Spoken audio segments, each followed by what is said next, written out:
亲爱的朋友，经济世界是呈现经济世界的精彩故事和解释经济名词的频道，目的是探索曾经发生过的经济事件，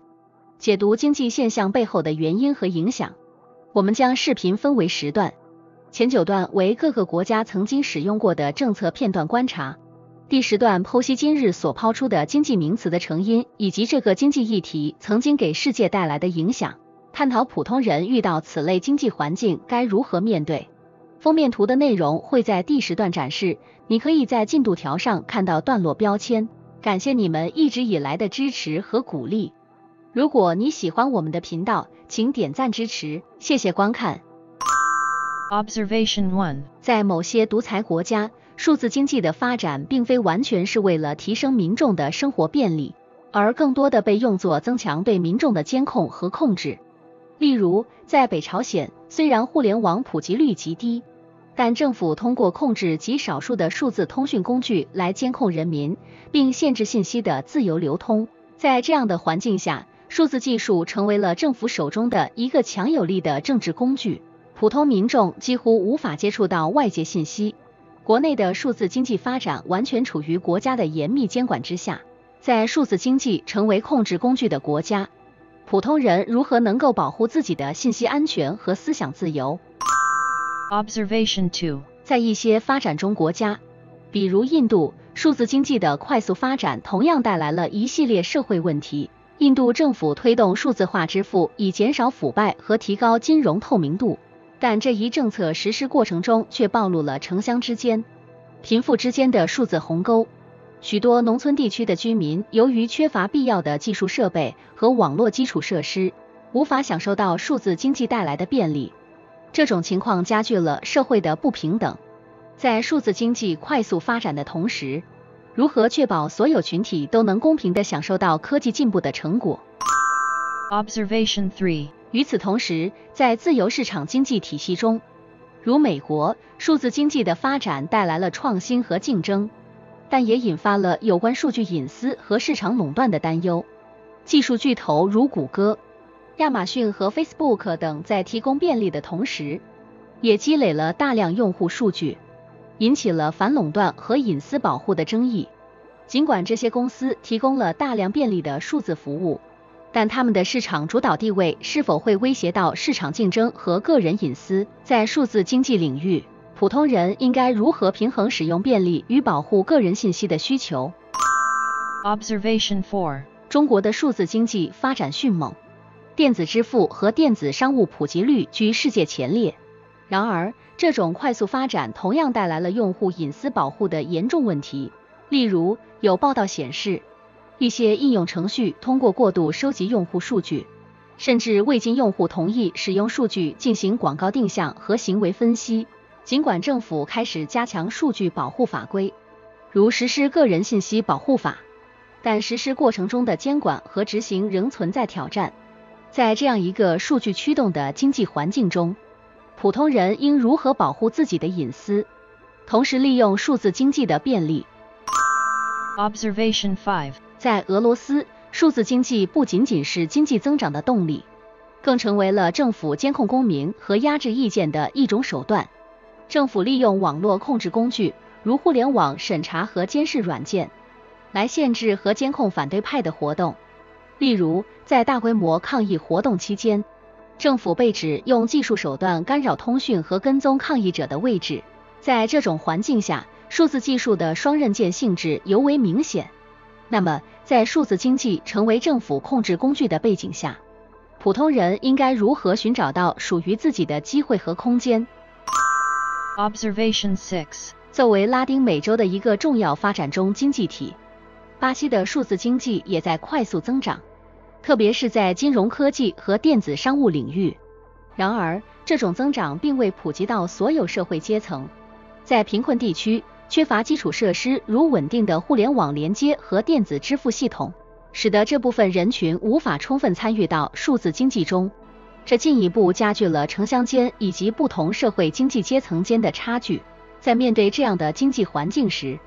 普通人如何能够抓住数字经济中的机遇，来改善自身的生活和经济状况？ Observation 7. 泰国作为东南亚的一个重要国家，其数字经济的发展正在推动社会各层面的变革。随着移动互联网和电子商务的普及，更多泰国人开始享受到线上购物和电子支付的便利。然而，这也带来了挑战，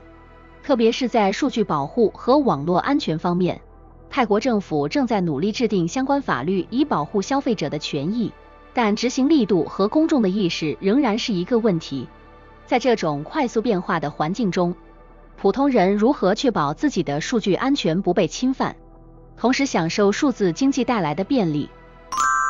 Observation 8. 埃及的数字经济在近年来展现出强劲的增长势头，尤其在创业和技术创新方面，许多年轻人通过开设在线业务或加入初创企业，找到了新的就业机会。政府也在推动数字化转型，以促进经济更加多元化。然而，这个过程中也暴露了教育体系与市场需求之间的不匹配，以及基础设施的不足。在这样的背景下，埃及的年轻人如何利用数字经济创造属于自己的机遇，并推动社会经济的进步？ Observation 9. 越南的数字经济发展迅速，尤其是在软件和内容创意产业。然而，这一增长同时伴随着知识产权侵权的增多，盗版软件、音乐和视频在网络上广泛流传，损害了原创者的权益和国家的创新激励。越南政府正努力加强法律法规，打击网络侵权行为，但成效有限。在这种情况下，原创者和消费者应如何共同努力，促进一个健康和公平的数字经济环境？ View. 在这个数字化飞速发展的时代，如果你还停留在纸币和硬币的世界中，那可能已经落伍了。数字经济这个听起来有些高大上的词汇，其实早已悄悄渗透到我们的日常生活中。从在线购物、电子支付到数字货币和区块链，这一切都是数字经济的组成部分。但真的有必要全面了解数字经济吗？答案是肯定的，特别是当它开始影响到你的钱包内容时。想象一下，你在网上看到一款心仪已久的智能手表，一键下单，通过手机支付，这一切操作不过数分钟，这就是数字经济带来的便捷。然而，这背后的技术和政策影响更加深远。比如，中国就是一个数字经济政策的积极推动者，其目的是为了提高国家的技术水平，促进经济的现代化。通过支持电子商务、数字支付等行业，中国已经在全球数字经济舞台上占据了重要地位。但是，并非所有的数字化尝试都会一帆风顺。数字化转型的过程中，存在着隐私泄露、网络安全等风险。这些问题需要我们在享受数字经济带来的便捷的同时，也要有相应的风险意识和应对策略。让我们更深入地探讨一下数字经济的利与弊，以及普通人如何在这股浪潮中保持平衡。接下来，我们将通过一些具体的国家例子，深入了解为什么这些国家要采用数字经济政策，以及这些政策如何影响普通人的生活。同时，我们也会讨论在数字经济的大潮中，你应该如何装备自己，不仅仅是为了生存，更是为了在这波浪潮中乘风破浪。在深入探讨数字经济的具体实施前，我们以中国为例来看看实施相关政策的背景。在21世纪初，中国的经济正在经历快速的转型升级，传统的制造业和农业逐渐向服务业和高科技产业倾斜。然而，与此同时，支付系统和金融服务仍显得有些落后。普通民众的金融活动大多依赖现金和传统银行服务，这在一定程度上制约了经济的进一步发展。为了解决这一问题，中国政府在2000年代初开始推广数字支付系统。最初的尝试包括引入更多的电子银行服务和在线支付工具，如支付宝和微信支付。这些工具最初是为了简化在线购物的支付流程而设计的，但很快，它们的使用场景迅速扩展到日常消费中，如超市购物、餐饮服务乃至街边小贩。支付宝的推出尤其具有标志性，它最开始作为淘宝网的一部分，为解决网购中的信任问题提供了一个第三方支付平台，用户可以将钱款先支付给支付宝，确认收货后，支付宝再将款项转给卖家。这种模式极大地增强了消费者的信心，推动了在线购物市场的爆炸式增长。随后，微信支付的推出进一步促进了数字经济的普及。微信支付利用其庞大的社交网络用户基础，使得转账和支付变得更加方便快捷。不仅如此，这些数字支付工具还逐渐与各种公共服务如公交、地铁等结合，使得大众的日常生活更加无现金化。通过这些具体的实施步骤，中国成功地将一个相对落后的支付系统转变为世界领先的数字支付和金融服务体系，极大地推动了经济的数字化转型和现代化进程。Analyze. 数字经济作为21世纪最具变革性的经济发展形态，对社会发展及人们的日常生活带来了深远的影响，其优势和劣势均不容忽视。首先，数字经济极大提升了效率和便捷性。通过互联网和移动设备，人们可以随时随地进行在线购物、支付和接受各种服务，从而节省了大量的时间和物理空间。此外，数字经济还推动了信息的快速流通，增进了全球交流与合作，使得知识和资源得到更广泛的共享。然而，数字经济也带来了一系列挑战和问题，其中之一是对就业的影响。自动化和智能化技术可能会替代传统的人力职位，特别是在制造业和低技能服务业中。这种转变虽然提升了生产效率，但也可能导致失业问题，尤其是对于技能培训不足的劳动者。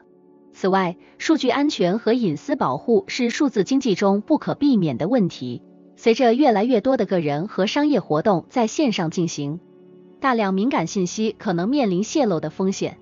虽然有各种安全技术的发展，如加密技术和区块链，但数据泄露和网络攻击仍然时有发生。对普通人而言，数字经济提供了更多便利和机会，比如远程工作和电子学习提供了更灵活的工作和学习方式，但同时，它也要求每个人必须提升自己的数字技能，以适应快速变化的技术环境。缺乏这些技能的人可能会发现自己难以在数字经济中找到合适的工作或享受到相应的服务。总之，数字经济作为一个双刃剑，既为社会发展带来了前所未有的机遇，也提出了新的挑战。对于普通人来说，适应和利用好这种新经济形态，是面对未来的一个重要课题。